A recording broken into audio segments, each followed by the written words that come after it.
everyone, my name is TNG Street Rider, and I am back once again with another Marvel Heroes gameplay highlights, this time featuring Doctor Strange, the Sorcerer Supreme.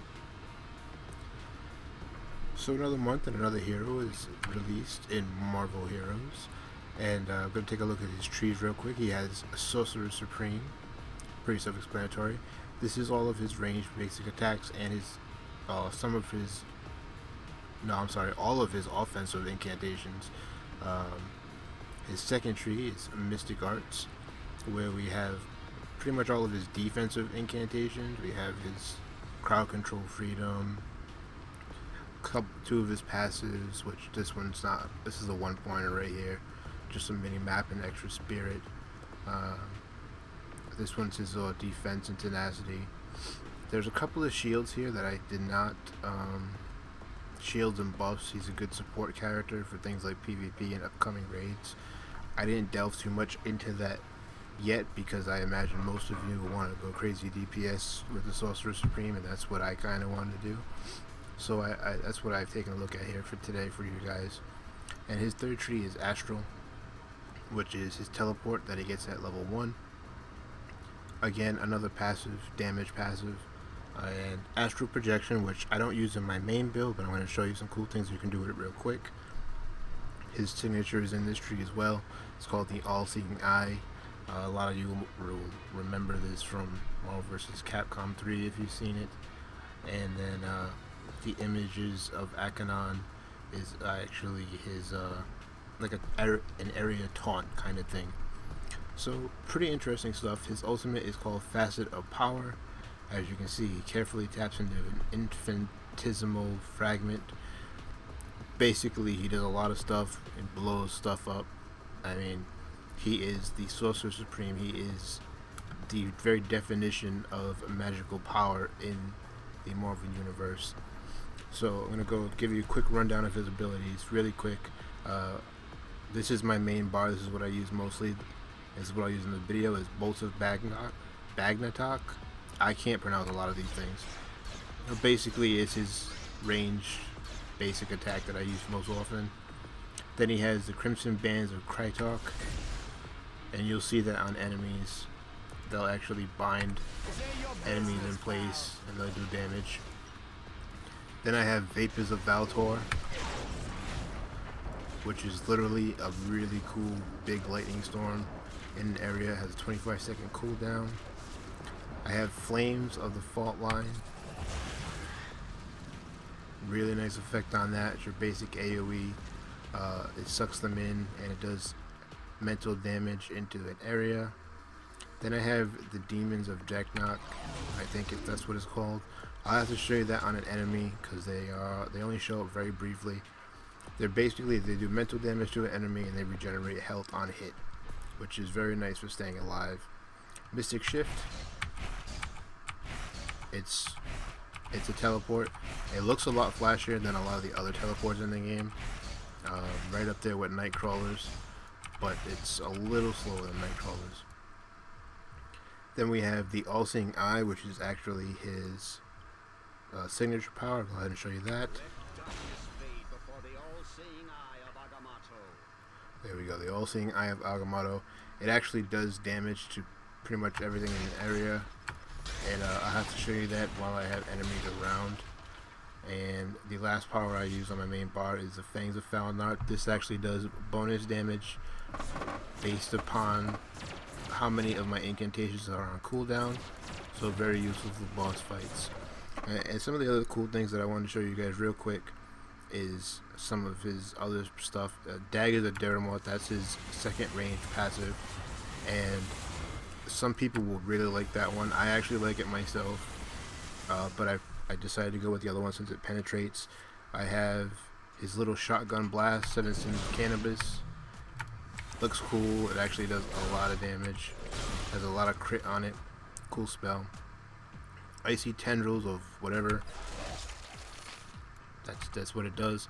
It does a lot of damage. Slows enemies, weakens enemies. Good to use when you have a lot of friends with you. Then Images of Ekathon is actually just his AoE taunt that I was telling you about earlier. And then astral projection is what I really wanted to touch on, because this is something that I could probably work into my main build when I have more time with him. But to show you guys a quick preview, basically he summons a clone, and his clone will cast whatever basic attack he's also casting. Okay, so with the daggers you can actually do a lot with it, because multiple daggers will go out. Now the Astral Legion, which is his second part of it that you can get, will actually allow him to have multiple projections, up to 4 more. So, and they will all do damage. So you can literally fill the screen with daggers, and the daggers actually track. Now if I go back and I show you my other power, you can actually use that as well with it, and you can also use the Fangs. Those are the 3 powers that all the astral projections will cast. Now as you can see, my spirit goes down very quickly. It's because each astral projection uses up, I think it's 2 spirit per second, which actually drains the mana bar completely very quickly. But anyway, this is Doctor Strange. He's going to be a 600 Eternity Splinter hero, which means he's going to be about $13.50. And most of that is because his animations, they've gone above and beyond what they've even done for Ghost Rider. And he's great. He does a lot of damage. He's the mage that you pretty much want. They did a great job with him. I mean, I myself am not a huge Doctor Strange fan. I don't hate him. I don't have reason to love him. I'm not really into his comics or anything like that.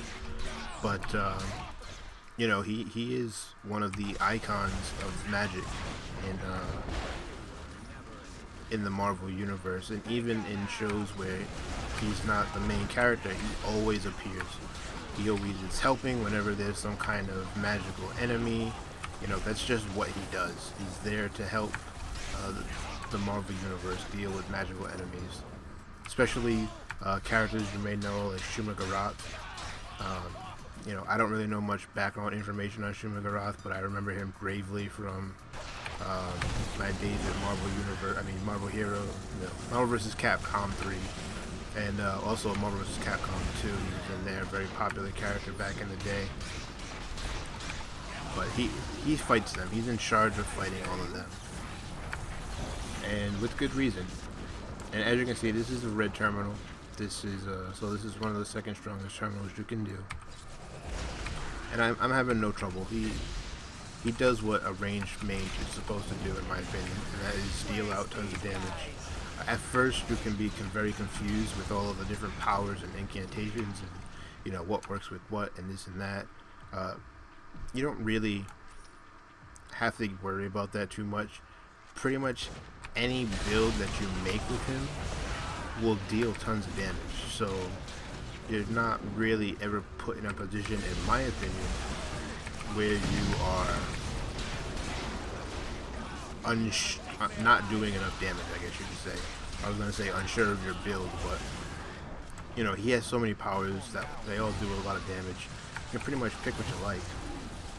And just one thing I want to show you guys real quick is the move I told you about before, Demons of Denok. Let me actually get some of these off screen. But okay, so Demons of Denok, when you put it on an enemy, you'll see the invisible cat will start attacking them. I don't know if you can see it now. They're all dying too quickly. But basically, the invisible cat will start attacking the enemy that you put him on. It's a single target dot, and you get a lot of health back per hit from the cat. So if you do it right, you'll actually never run out of HP. You know, provided I always try to put them on the main, like the whatever golden thing is there. There's the eye. Lots of damage. It basically just blasts things in a cone for 15 seconds, I believe. Am I right? Yeah, for 15 seconds. And the cooldown is only 60 seconds, so it's up very, very frequently. You'll be able to see that power up all the time. It makes him very strong because he has a lot of sustained DPS when that power is active. And I mean, there's really not much to say. His voice acting is spot on. His damage effects, I mean, his power effects are incredible. His damage is comparable with any other hero that's currently out right now, in my opinion. And you can build him in multiple different ways: support and damage. You can't build him as a tank; he is a little squishy. But again, you know, gear will alleviate that problem as you level up and find the gear that you need. So let's go ahead and take on the Doc. Summon my All-Seeing Eye again. Maybe. Where is it? There we go. All-Seeing Eye. Throw out a Slant Lightning Storm.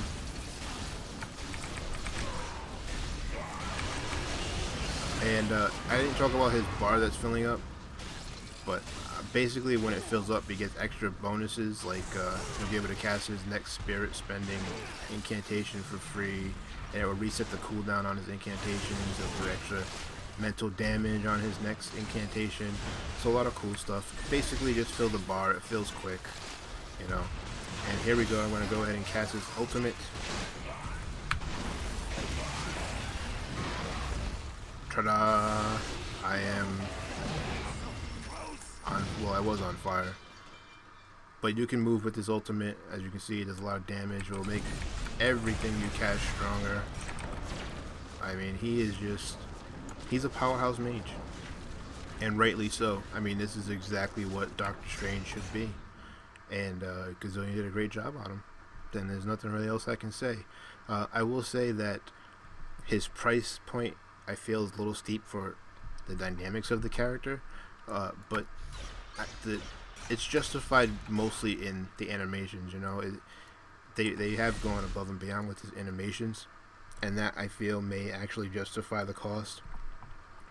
But if you already have a ranged character you're looking at and you like, and you know, or maybe you have Scarlet Witch and you really like Scarlet Witch, and you want your next character to be completely different from Scarlet Witch, okay, in that case, no, Doctor Strange wouldn't be worth it. But then you're a special case. You know, Doctor Strange is, with all respects, the best mage in the game as of right now. Some people will disagree. Some people will say Storm does more damage, and you know, everybody is going to have a preference. Doctor Strange is unique enough to warrant being called the best mage in the game. He's the best mage in the Marvel Universe. He's strong. He has a lot of different strengths, such as I said, the support and the damage, and the astral projections, which I don't, like I said, I can mess around with that more once I get some time on them. And I encourage you guys to mess around with that stuff as well. I'll go ahead. I show you his secondary costume.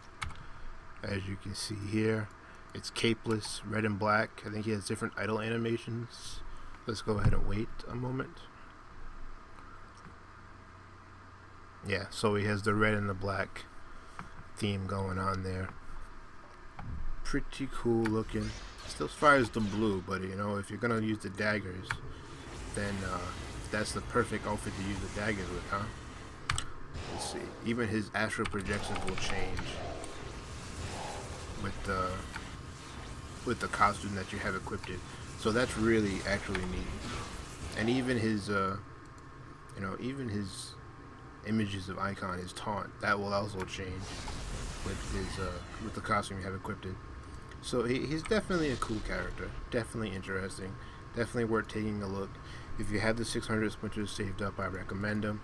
If you don't, and you're gonna have to pay for them, I recommend think about how bad you really want a mage type character.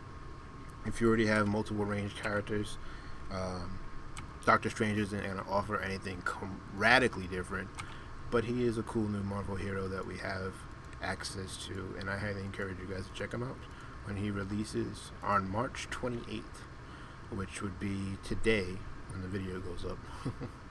Okay, so thank you guys for watching. I know my channel has been busy, but I hope that you'll stick with me, and I'll see you guys next time. for the next Marvel Hero gameplay highlight.